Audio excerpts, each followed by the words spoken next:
अस्सलाम आज આપણે બનાવે છે હક્કા નૂડલ્સ ઘણા બધા માણસો મને કીધા છે અને શીખવું છે કે તમે હક્કા નૂડલ્સ બનાવે રેસ્ટોરન્ટ સ્ટાઇલ પણ ઘરે તો આજે આપણે વાપરે છે આ નૂરના બુલિયન્સ જે છે ઝબીહા હલાલ એમાં આપણે એક બુલિયન વાપરશું અને નૂર લોકો નીકળે એમાં અલકા પાસે બીફનું છે અને અલકા પાસે ચિકનનું બુલિયન્સ છે પણ આજે આપણે આના માટે ચિકન વાપરશું કે કુકડું વાપરશું કારણ કે આપણે આ રેસિપીમાં 1.5 પાઉન્ડ જેટલું શ્રેડેડ કુકડું વાપરશું હવે એમાં આપણને ખપશે લગભગ 1 ચમચી લસણ આદુ 1-2 ચમચા આપણને ખપશે સોય સોસ એમાં હું જે આ બુલિયનને લીધી એમાં હું 3-4 ચમચા પાણી નાખીને સાવ એને ઓલું કરી નાખી છું તો શું કટકા ના રહી જાય એમાં આપણે વાપરશું સાંભાર હવે એ તમારા ટેસ્ટ ઉપર ડિપેન્ડ થાય છે તમારા સ્વાદ ઉપર ડિપેન્ડ થાય છે તમને બહુ તીખું ખપતું હોય તમે વધારે નાખજો તમને ખાલી એટલું જ ખપતું હોય કે જરાક એમાં ટેસ્ટ આવે તો લગભગ 1 ચમચી નાખજો એમાં તમને ખપશે ઘાટું સોય સોસ જેને કહે છે થિક સોય સોસ આ એક્સ્ટ્રીમલી ઇમ્પોર્ટન્ટ છે આ રેસિપી માટે કારણ કે જો તમે થિક સોય સોસ નહીં વાપરો તો એનું ટેસ્ટ ને એનું કલર તમને જે ખાસ હક્કા નૂડલ્સમાં હોય છે એ તમને નહીં મળે જે સોય સોસ છે એ હું આ સોય સોસ વાપરું છું જો તમને મળી શકે આ બધી વસ્તુ તમને તમારી એશિયન ચાઇનીઝ સ્ટોરમાં મળી શકે છે તો તમે એમાં જોજો તમારા નૂર બુલિયન્સ તમને ઓનલાઈનમાં મળી શકે છે કાં તો જો તમારી પાસે ઇન્ડિયન કે મેડિટેરેનિયન દુકાન હોય બાજુમાં તો વાંથી તમને મળી શકે છે હવે આપણે થોડીક વસ્તુ અહીંયા ખસારું તો તમને બતાવું અહીંયા આપણને ખપશે 2 ફૂંગ હું સ્પ્રિંગ અનિયન્સ એમાં આપણે વાપરશું એને એમાંથી જે થોડુંક જે લીલું હતું એ હું કાઢી નાખ્યું છું આપણને લગભગ 2 ચમચા જેટલું ખપશે ખાલી ઉપર સજાવવા માટે અહીંયા છે એક લાલ બેલ પેપર જેને આપણે સાવ પાતળું કાપીને હું એને ડાયગનલ કાપી છું અને અહીંયા છે અડધું બેલ પેપર લીલું જે હું વાપરીશ અહીંયા છે મારી પાસે ગાજર જેને હું દુકાનમાં લીધી છું તો આ જરાક જાડા છે ઓલા જે તમે ઘરે કરો છો એ બહુ પાતળું થઈ જાય છે તો પછી એ આમાં હક્કા નૂડલ્સની અંદર ઘરી જાય છે તો ટેક્સચર કે એલું તમને મોઢામાં નથી આવતું એમાં લગભગ 1.5 કપ સાવ પાતળી સ્લાઇસ કરીને હું કોબી અંદર નાખીશ કેબેજ અંદર નાખીશ અને હું એટલું ફાઇન તેને કાપી નાખી છું ને આ છેલ્લે બાકી આપણે નાખશું તો એની અંદર ફાઇન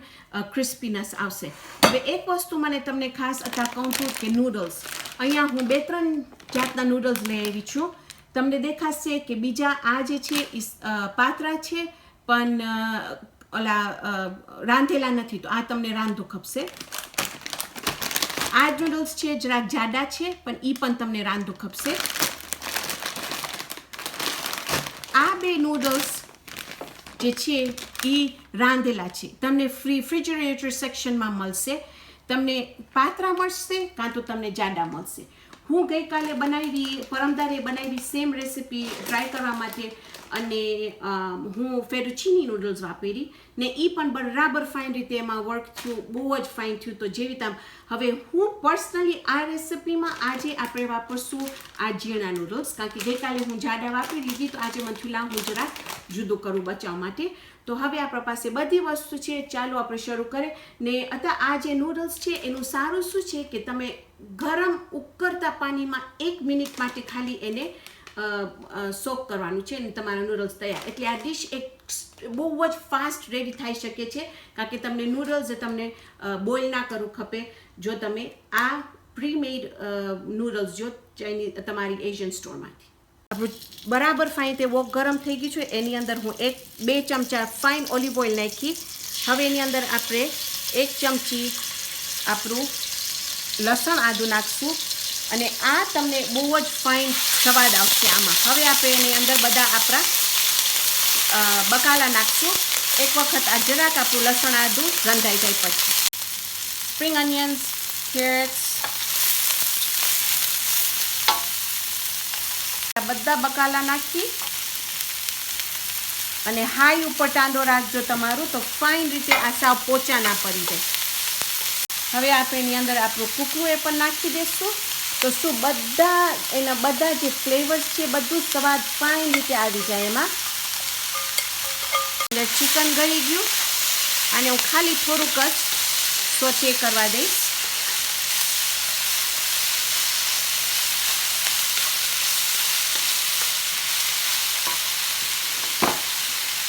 ને હવે આપણે એની અંદર આપણું આ જે નૂડલ્સ છે એ ગરમ પાણીમાં આપણે એને બોળશું 1 મિનિટ માટે. તો તમે જોશો આમાં હું એકદમ ગરમ પાણી નાખી છું અને આપણે એને ટાઈમ કરશું 1 મિનિટ માટે. ઓકે, તો આ રાખી દઈશું અહીંયા જ્યાં સુધી આ આપણું પોચું થાય છે. હવે આપણે બધા આપણા સોસીસ નાખશું આમાં. Sambar, thick soy sauce,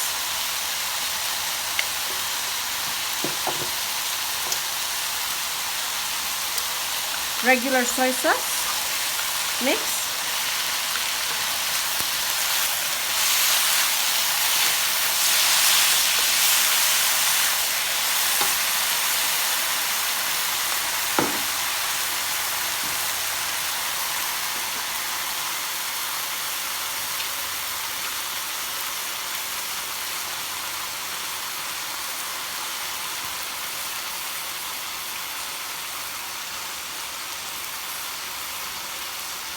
Chow mein noodles.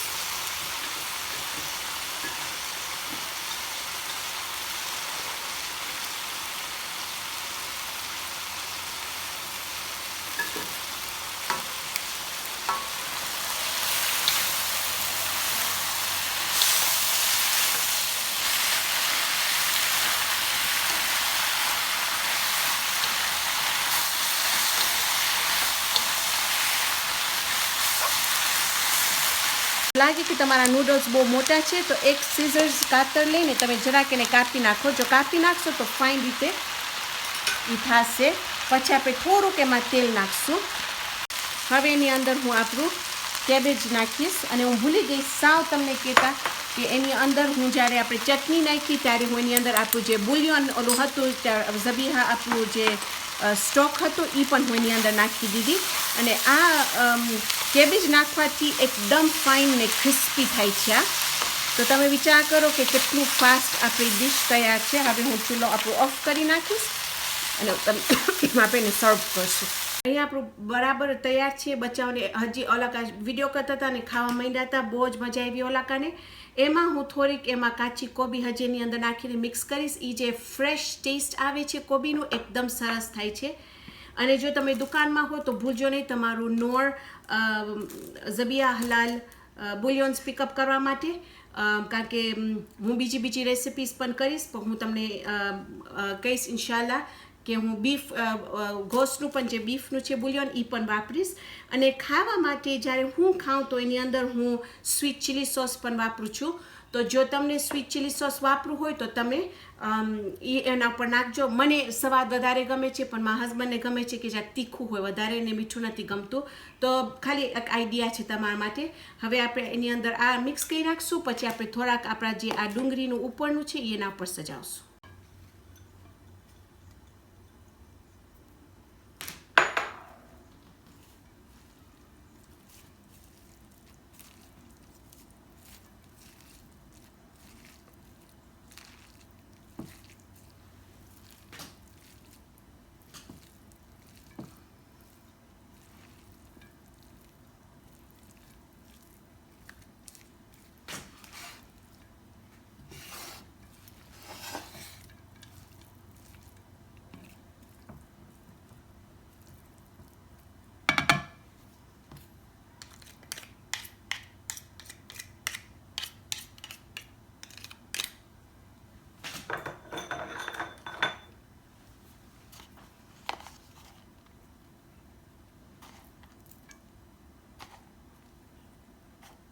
હવે હું તમને બતાવીશ કે આપણે એનું ચાખીને હું તમને કહીશ. આમાં થોડુંક ચિકન લઈશ, થોડુંક નૂડલ્સ લઈશ.